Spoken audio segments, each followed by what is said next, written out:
Рамазан чатыры долбоорунун 13-күнү шаардын Таштанды полигонунан жардамга муктаж бир туугандарыбыз, мүмкүнчүлүгү чектелген балдарды окуткан Росток борбору жана СОС айылдан аз камсыз болгон үй бүлөлөр коноктолду.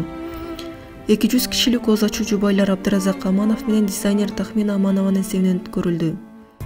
Улма журналын биз Инстаграмдан көрүп, ошол жактан маалымат алып, Кудайым мүмкүнчүлүк берген экен, бүгүн келип белгилүү бир деңгээлде демөөрчүлөр катарына толуктанган Кудайым жардам берген экен, ушинтип макул табыз. Умамактын Инстаграм баракчасынан көрүп аттык, Шатыра Рамазананы. Мен бир жолу конок болуп келдим. Бул жердин абарасы ушунчалык сонун да тартат, анан муктаж элдерди көрдүк. Баарын көргөндөн кийин кеңешип, ортодон демөөрчү бололу, бир күн өткөрөлү. Рамазанда садака кылган, жакшы иштерди кылган, эселеп соо берилет экен деп, экөөбүздүн демөөрчүлүгүбүз ошондон улам болуп калды. Белгилүү жана таланттуучулар Гүлжигит Калыков жана Аяр долбоорубузду колдоп келишип, конокторго жагымдуу маанай тартуулашты. Адам баласы колунан келген жардамын башка мусулман адамга, негизи эле адам баласы адамзатка колдоо көргөзүш керек, жардам бериш керек. Анын үстүнө азыр ыйык Рамазан айында бул андан дагы көп сооптоп келет да.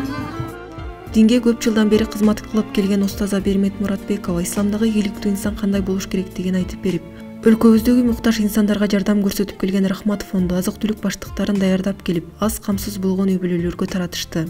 Алып баруучу жана тамада Нияз Байзаков ооз ачуу иш-чарабызды жогорку деңгээлде алып барып берди. Долбоор элдин ар тараптуу колдоосу менен ишке ашып жатат. Назира айым кызы менен конокторго пирог жасап келишти.